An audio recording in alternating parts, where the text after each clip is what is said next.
I have now been in Nashville for 10 years, but when I first moved here, I lost 80% of my income. Moving to Nashville just about broke me. However, I am 100% certain that I would have never accomplished all of this had I not moved. So today in this video, I want to go over all the techniques and all the strategies, all the relationship building and the skill sets that I've learned. I want to go over everything that living in Nashville for 10 years has taught me.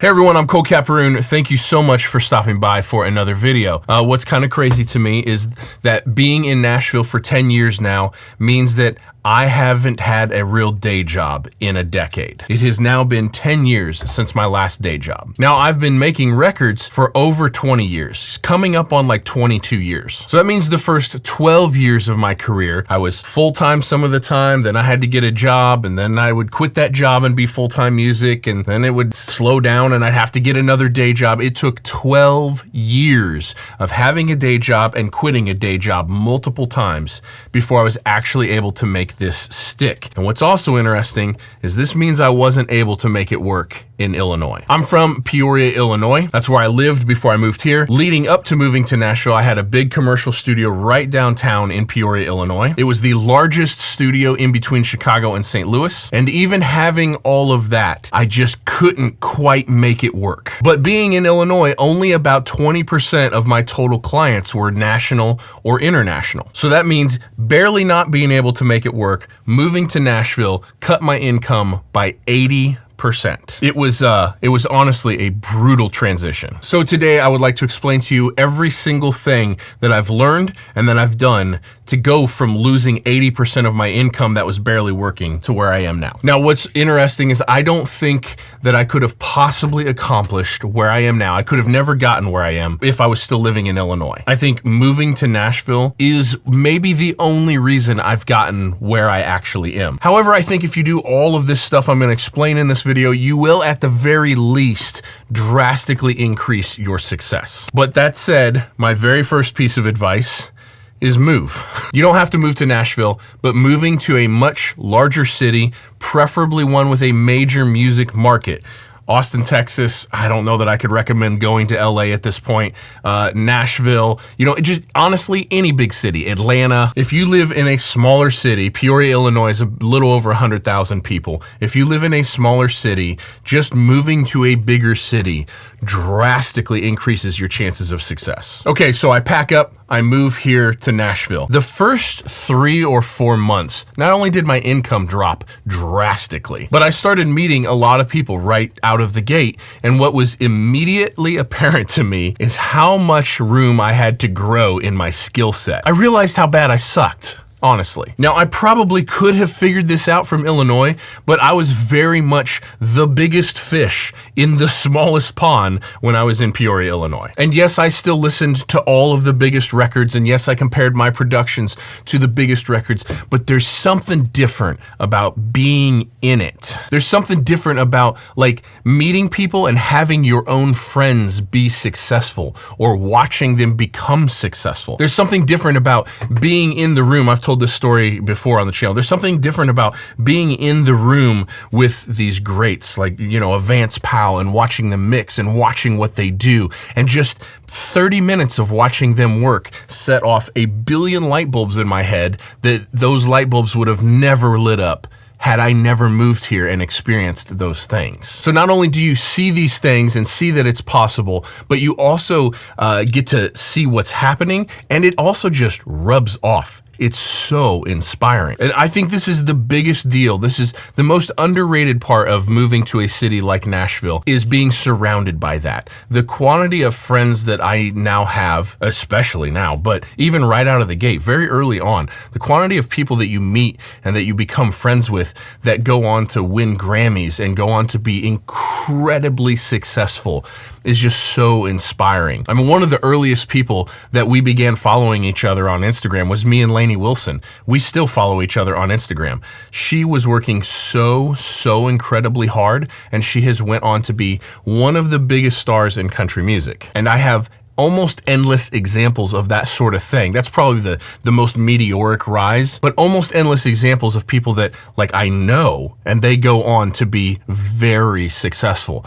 And you just can't help but that rub off on you. Now, there are a bunch of character traits that almost everyone I know and have met that is very, very successful have. We're gonna get to that a little bit later. Okay, the next thing that I have learned living here is have coffee with everyone. This hit me really early on. When I first moved to town here, a Facebook friend of mine, Ted, who lived here long before I did, as soon as I showed up, he was like, hey, let's go have a coffee. And I went to coffee with him in my first few weeks of living here. And he was so gracious to just give me the 1-hour crash course on how Nashville works. And one of the things that he said is go have coffee with absolutely everyone. And that is probably the biggest piece of advice that I could give to anyone. It's the biggest piece of advice that I do give to anyone. It's the biggest piece of advice I've preached on this channel. Wherever you are, whatever city you are in, the goal should be that there is 0 people that don't know who you are or don't know what you do. This is not an ego thing.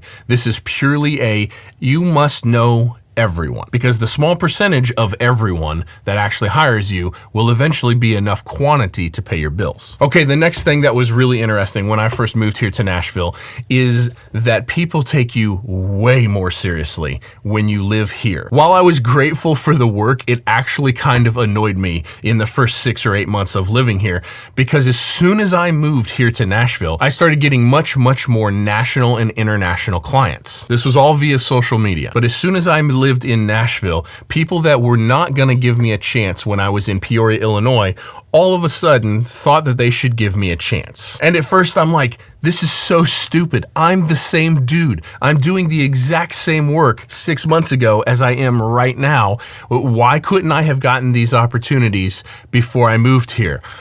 But it just doesn't work that way. The next thing that was shocking to me about living in Nashville is the quantity of artists here is staggering. Now, obviously, a lot of people would expect this. It is Music City after all, but Peoria was a pretty hot pocket of talent, and there were, per capita, a lot of musicians and a lot of bands.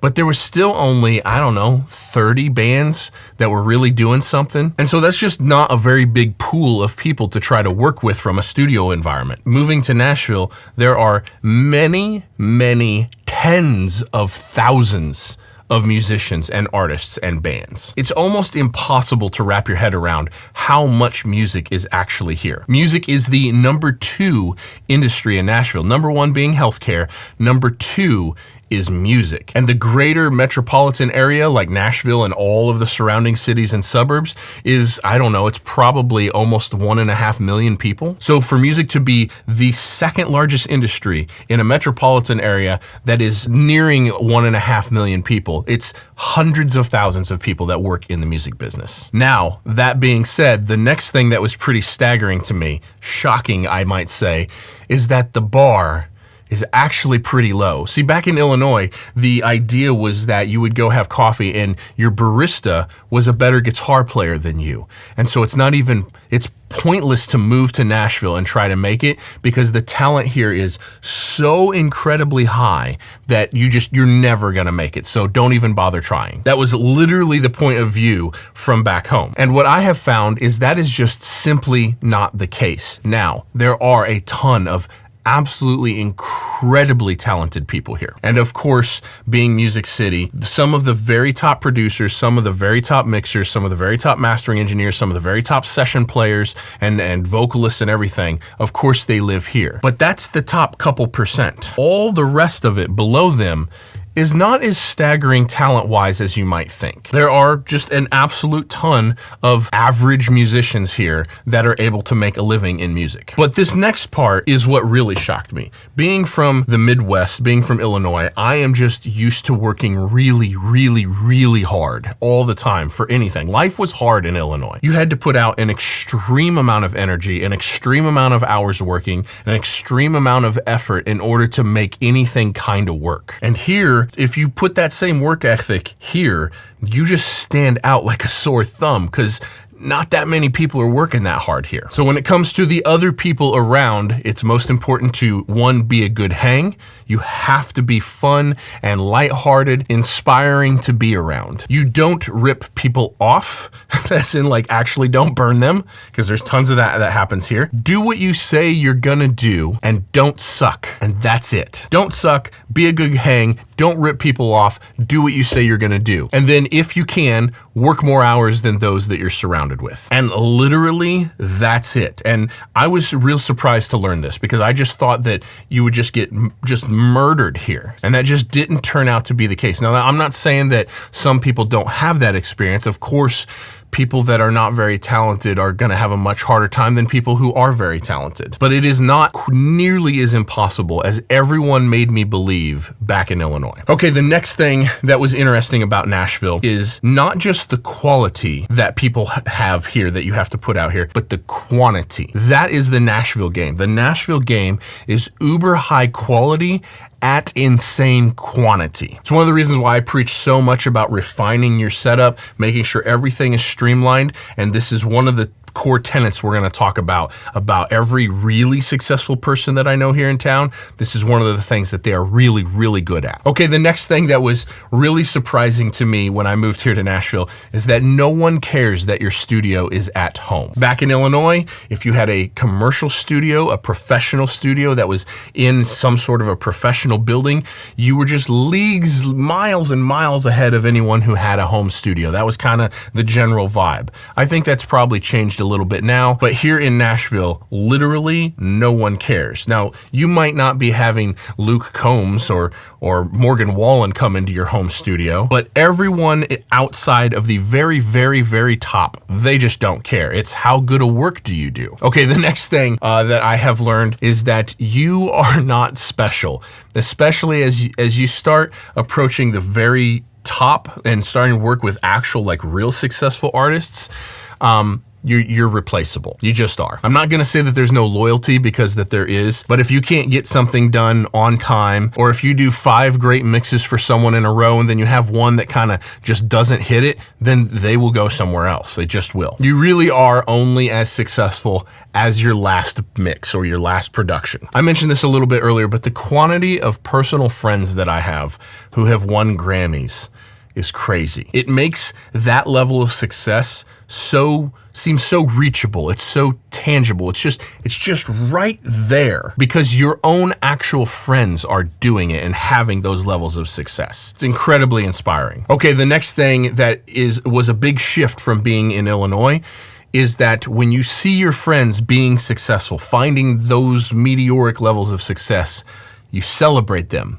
You don't be jealous of them. The whole mindset of like, why wasn't it me? Or it should have been me, or I'm more talented than them, I'm doing better music than them, so it should have been. That cannot exist. There is no competition here. That competitive mindset, it just literally cannot exist, because it will ruin your chances of success. I am in competition with myself and myself only. I'm only trying to do better mixes than myself, and I'm only trying to work on more successful music than I have previously. I'm not in competition with anyone else. I'm inspired by everyone else, but I am not in competition with anyone else. Okay, the next thing that I learned very early on here in Nashville is do what's right for the song, because no one cares how fast you can play. The very best way to lose a gig here in Nashville is to try to focus on impressing people rather than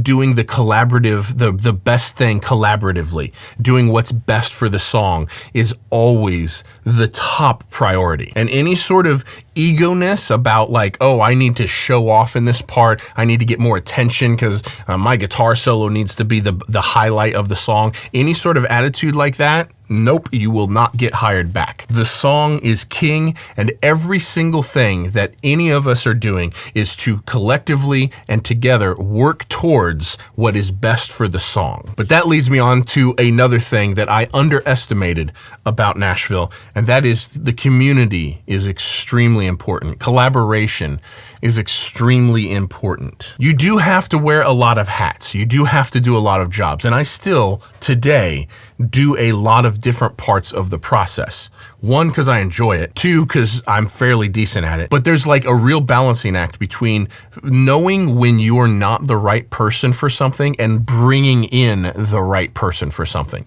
I play guitar on probably 80% of the songs that I produce, but it is not uncommon for me to hear a song and be like, this is not the right song for me to play guitar on. So I will bring someone in who is the right person to play guitar on that song. But that brings me on to the session players. My God, the session players in this town. The session players here are so good at doing the uber high quality at extreme quantity. It's shocking. And that's one of the reasons why they're so affordable. I have session players that have played on stuff for me that are country music Hall of Famers, played on 70 or 100 number ones, and they charge me $150 a song, and they listen to the song one time through, and then they do a single pass, and then that could just be it. But then I'll be like, hey, could you punch this section here? Could you do this thing here? And they'll punch a couple parts for me, and they're done. 15, 20 minutes, and they're done playing the song. And it is incredible.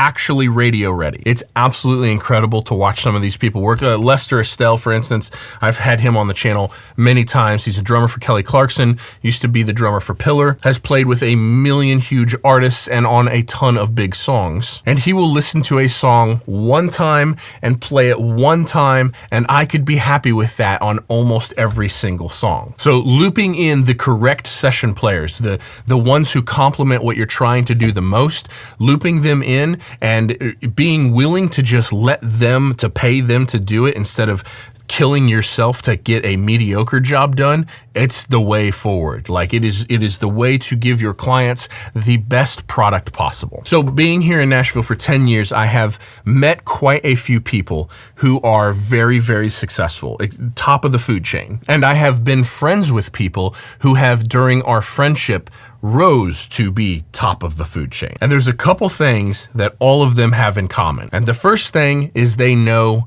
everyone. Now, part of this is a function of time, of just being in the business for a long time, but they are very, very good at remembering names and remembering what these people do. They're like a literal Rolodex. Now, this is something that I've always been pretty bad at. I'm pretty bad at remembering names. I'm pretty bad at just remembering who's who and what their position is and what label they work for and what they've done and what songs that they've worked on. And like, I'm inherently bad at this, and it's something that I'm really working hard to get better at, but it is something that just about every single truly successful person I know here in town, they are very, very good at this. But the next thing that just about all of them are extremely good at is working incredibly efficiently. They are able to do incredibly high quantity at high quality. One of the things that was shocking to me when I first moved here is the bottom 80%, how easy it was to outwork the bottom 80%.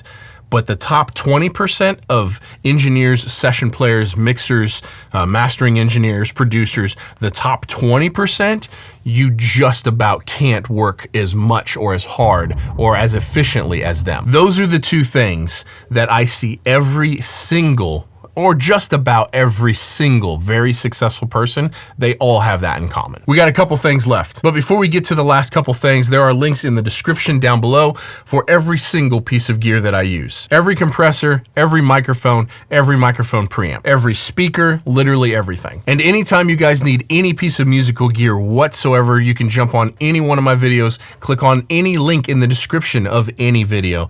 And once you're on the site, you can purchase anything you need, anything that you were gonna buy anyway. It costs you absolutely nothing extra, but it goes a huge long ways to help support this channel and help me keep making videos just like this. And those links go to Sweetwater. So huge thanks to Sweetwater for sponsoring this video. They have been a massive, massive help in helping me grow this channel, helping me provide the info to you guys that I've been able to provide. So big thanks to Sweetwater for sponsoring this channel. Huge thanks to you guys for using those links anytime you need to purchase anything, a pack of guitar strings or your Holy Grail compressor. And a big thanks to you guys for supporting the people who support me. It means a whole bunch to me. Okay, the next thing that is very interesting is that the Nashville way is, how can I help you? What can I do to make things easier and better for you? It's something that I drive home to every single person I've had coffee with, which has been in the thousands of people at this point. Be kind to those around you.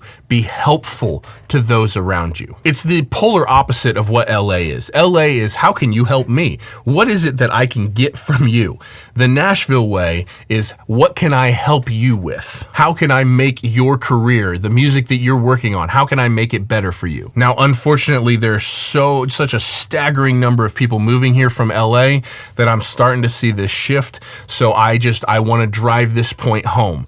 Every major music market in the world should operate this way. What can I do for you? Okay, the last thing that is very interesting to me is that having, and this is so superficial, but having a K next to your follower count on a social media, on any social media, lets you have conversations that you probably wouldn't have had otherwise. This hit me very, very early on when I moved here, and it has also been a core strategy of mine to use my social media to make sure that there are no people in this town that don't know who I am or don't know what I do. But the difference in conversations that I was able to have, my access to people just went up as soon as there was, at 9,000 followers on Instagram, it was great, don't get me wrong, but as soon as it was over 10K and there was a K next to that number, I just started being able to have conversations with people that I wouldn't have been able to have previously. So taking your social media very seriously is important. But there's probably just one question left. Should you move here? I do actually believe that I've had way more opportunities living here that I would have never had these opportunities had I not lived here. And so yes, you can have a music career outside of a major music area, but it's way harder. I do believe that it is significantly harder to get to the top if you don't live in a major music market. Take that for whatever it is to you. Thank you guys for watching. We'll see you in the next one. Peace.